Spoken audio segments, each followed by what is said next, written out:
Packing for your river cruise can be one of the most stressful parts of getting ready. So I thought, as I check in to my cabin on this gorgeous Riviera cruise, I will give you a bit of insight about what I've brought, and hopefully help you with some tips about what to pack on your river cruise.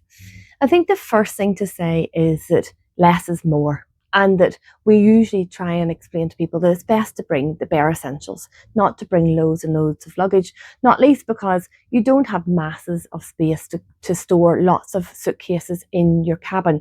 There is lots of space underneath this bed on both sides, quite deep for you to be able to slide your suitcase once you've unpacked everything. So it will be very seamless. And you've got quite good storage here on both sides. I'm going to give you a look at what we have in this Riviera cabin.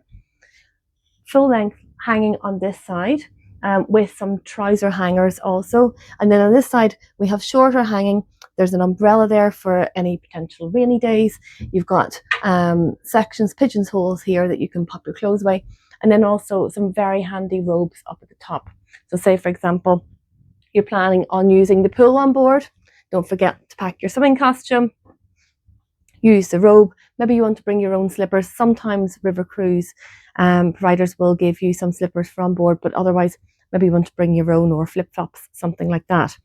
I also think if we go through the essentials of what you're going to pack for your time, the first things to consider are what time of year are you going to be cruising and what's the duration, and that will give you the rough outline of what section of your wardrobe you're going to bring. I think it's all very well sometimes talking about a capsule wardrobe, but in practice that doesn't always work for people. And I think, we shouldn't be putting too much pressure on ourselves. River cruising is quite a casual affair. Even at the top end of luxury, it's really relaxed. And your cruise wants you to be comfortable on board. They want you to be happy. And so you bring your favorite clothes. I think that's always a key message for me anyway.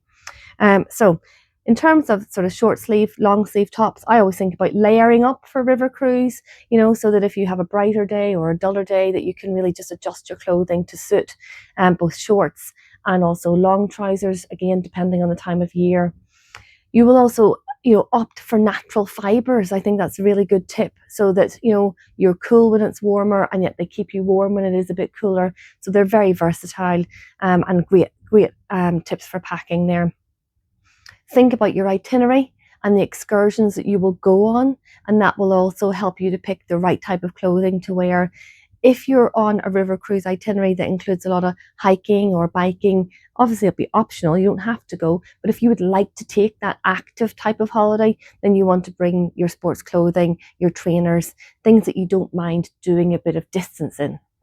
I also think that, if you're planning to do the yoga classes or wellness or something like that, make sure that you have those comfy, active clothing options, so that you can do it as much as you want. For dining, think about the style of dining that you would like to engage in, and particularly for the gala dinner, for example, you may want to bring your best dress, or as we say in Ireland, the guna. And so bring the things that you love to wear and that you feel good in. But you just don't need to bring an awful lot of it. In terms of jumpers and things like that, I think bring something that's versatile, something that will go with a few outfits.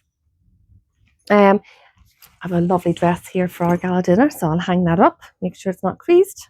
Just a tip on that, you don't have an iron in your room for anyone who has clothing that does crinkle easy. Good tip for that is obviously to roll for your suitcase. But if you need something pressed, then talk to the crew on board. Toiletries, obviously bring all your essentials, any particular things that suit your skin type. You will find on board that there is shampoo, shower gel, conditioner. You'll also sometimes see little, I'll show you one actually. On board here we have a small body lotion. Again, depending on the length of your cruise, you may want to bring more. Hair dryer, great hair dryer in the bathroom there. A good tip as well is that, in river cruise, you're not going to have an enormous amount of sockets. So sometimes people will also bring a small extension cable with them if you want to have a lot of things plugged in at the same time. Maybe charge a couple of phones. If you have your laptop, for example, you have other devices that you want to plug in, that's a good tip too. On this ship and in this cabin, there are actually UK style 3-pin plugs, and then there are European plugs. So of course I have my European travel adapter here. So just consider, what's your plug at home, and then make sure you know what type of adapter to bring. So European for 2-pin for France. And the only other thing I'd suggest is, for your excursions, maybe bring a small rucksack. So you don't have to bring it with you in your luggage. You can bring it empty, flattened. I have a very handy one here that is great for on the plane. Very small, but that's also a great size to bring on your daily excursions, so that you can pop your water bottle in. Actually, another thing, Riviera on board this have a lovely gift of a water bottle, and your water is all drinkable throughout the ship. So from the bathroom here, I can fill this water bottle up. I can put it into the fridge that is here in my room, and have it nice and chilled for any time of the day or night. Now, if you wanted to, you can always obviously go up to the bar and get iced water if you want to, but it's a very handy tip, and obviously great for the environment too. There's no single-use plastics on board. So these are my top tips for what to pack on your river cruise. I hope it's been helpful, and we look forward to helping you pick your next river cruise.